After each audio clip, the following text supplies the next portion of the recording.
అదే RTV app వార్తల్ని క్షణాల్లో చదివే అవకాశం ఉంటుంది. ఒక న్యూస్ పేపర్, ఒక టెలివిజన్ ఛానల్ మీ చేతుల్లో ఎప్పుడూ ఉంటాయి.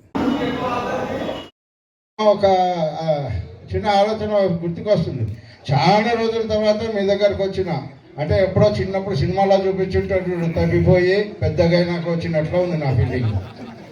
అంటే అప్పుడెప్పుడో రామరెడ్డి ఉన్నప్పుడు, కడసాని రామరెడ్డి ఉన్నప్పుడు అన్న మళ్ళీ ఇక్కడ నిలబడక ముందు ఒకసారి మీతో కలిసి మాట్లాడి మళ్ళీ అన్ని ఏర్పాట్లు చేసుకున్న తర్వాత మరి నా అదృష్టమో దురదృష్టమో నాకు సొంత మండలం పత్తికొండలో కలిస్తే నేను ఆటికి పోవడము, అన్న ఇటుకి రావడం జరిగింది. సరే, అన్నను ఆశీర్వదించినారు, బాగా జరిగింది.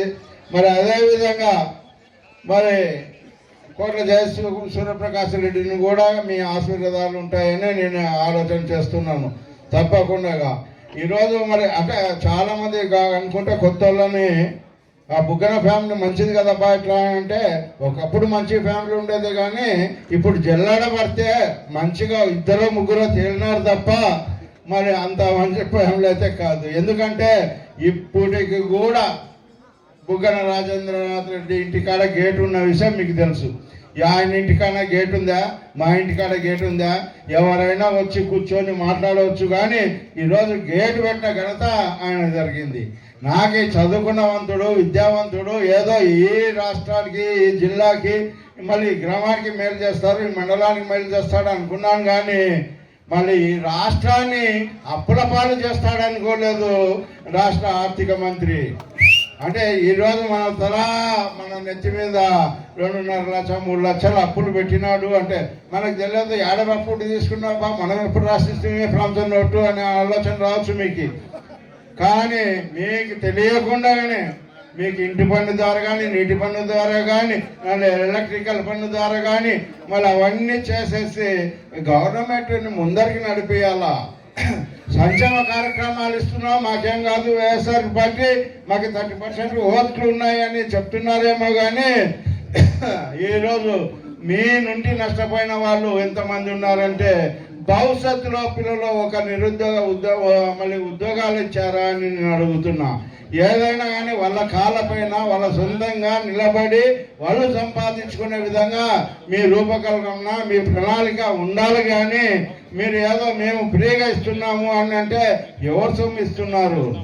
మరి ఎవరు సొమ్ము ఇస్తున్నారు? నా సొమ్మే. మేము కరెంటుగా బిల్లులు కడితే మీరు అవి వసూలు చేసి మళ్ళీ కొద్ది మందికి మాత్రమే ఇస్తున్నారు, అందరికీ కూడా ఇవ్వడం లేదు. అది అమ్మఒడి కానివ్వండి, ఏదైనా కానివ్వండి, ఫీజు రియంబర్సింగ్ కానివ్వండి, ఏదైనా కానీ ఈరోజు చూస్తే అన్ని పథకాలు కూడా మళ్ళీ వట్టి మాటలే, నీటి మూటలలాగానే ఈరోజు చేస్తున్నారు. ఈరోజు మళ్ళీ ఆయన వస్తున్నారంటే మీకు ఎవరికైనా నేను ఛాలెంజ్ చేసి చెప్తున్నా. మరి ఆయన విజయవాడలో ఉన్నప్పుడు ఇక్కడ బేతంచెర్ల టౌన్ నుండి కానీ, మండల గారి నుండి కానీ, అయ్యా మేము మంత్రి గారు వస్తున్నాము ఎట్లా అంటే, వద్దు మీరు రావద్దండి అని చెప్తున్న సంఘటనలు ఉన్నాయా లేదా అని చెప్తున్నా. అని విజయవాడలో ఆయన ఇల్లు చూసినది కానీ ఎవరికి తెలియదు. ఈ బేతంచెర్ల టౌన్లో ఎక్కడ దిగుతాడో, ఎక్కడ ఉంటాడో కూడా తెలియదు. మళ్ళీ అటువంటిది మళ్ళీ ఈరోజు పోలీసు వాళ్ళని పెట్టుకొని రాజ్యాంగం వెళ్ళడానికి ప్రయత్నం చేస్తే ఇప్పుడు ఇక్కడ ఎవరు ఊరిక ఉండడం లేదు. మళ్ళీ ఈరోజు ఆయన చేసిన చేష్టాల గురించి కూడా మరి ఆయన ఇంటి వరకు రోడ్డు మాత్రం బాగుంది. అదే సిమెంట్ రోడ్డు వేసినారు అనుకుంటా, మిగతా చోటంతా ఎక్కడ వేయలే. ఎక్కడైనా పోయి చూద్దాము అంటే ఏం సార్ అట్లా చెప్తున్నారు, మా దగ్గర ఆర్థిక మినిస్టర్ ఉన్నారు, ఆయన వేసినాడు రోడ్లు అంటే రాండమ్మా చూద్దామని ఒక చోటుకు పోయినాం. చోటుకు పోతే ఒక ఆమె ముగ్గు జరుపుకుంటుంది. అమ్మా ఇక్కడ రోడ్డు వేసినారంట కదా అని అడిగినాం. అంటే అవునైనా వారం రోజుల కిందట వేసిండ్రి అంటే మళ్ళీ ఆడిపోయింది అంటే మా గేర్లో కోడ్లు ఎక్కువ ఉన్నాయి, గెలికింటే పోయింది.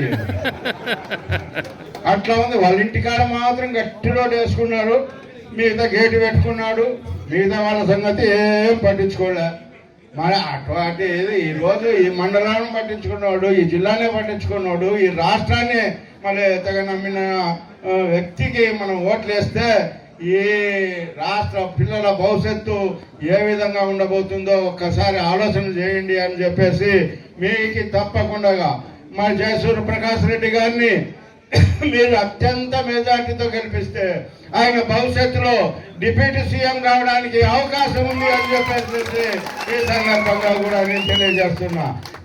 మాది ఎందుకంటే బహుశా నాకు సీట్లు వస్తుంది అనుకున్నా, మరి నాకన్నా కూడా బాగా ఉంటాడు, గెలుస్తానికి అవకాశాలు ఎక్కువ ఉన్నాయని చెప్పేసి సూర్యప్రకాశ్ రెడ్డి అన్న నిన్ను మరి ప్రపోజ్ చేయడం జరిగింది. ఈ రోజు చంద్రబాబు నాయుడు గారే సొంతంగా సూర్యప్రకాశ్ రెడ్డి గారిని పిలిపించుకొని మరి ఈ బుగ్గన రాజేంద్ర రెడ్డి మీద నీవైతేనే సరైన క్యాండిడేట్ అని 2 సార్లు అనౌన్స్ చేసినా కానీ లేదు నీవే ఉండాలన్నట్టు మరి నన్ను ఎన్నుకోవడం అంటే మరి ఒక్కసారి ఆలోచన చేయండి అని చెప్పేసి మరి ఆయనకి మంత్రి పదవి దక్కాలంటే ఇక్కడ మంచి మెజార్టీ రావాలా. ఆ పేపటి మండలంలో కన్నా దోర్నవాడ మండలంలో కన్నా మరి వాస్తవంగా బేతంచెర్ల మండలం అంటేనే టీడీపీకి కంచుకోట లాంటిది. మన అవునా కదా, అది ఎప్పుడెప్పుడో రాంభూపాల్ రెడ్డి గారు ఉన్నప్పుడు కూడా ఇక్కడ మెజార్టీ వచ్చిన ఘనత ఈ బేతంచెర్ల మండలానికి దక్కింది అని నేను తెలియజేసుకుంటున్నా.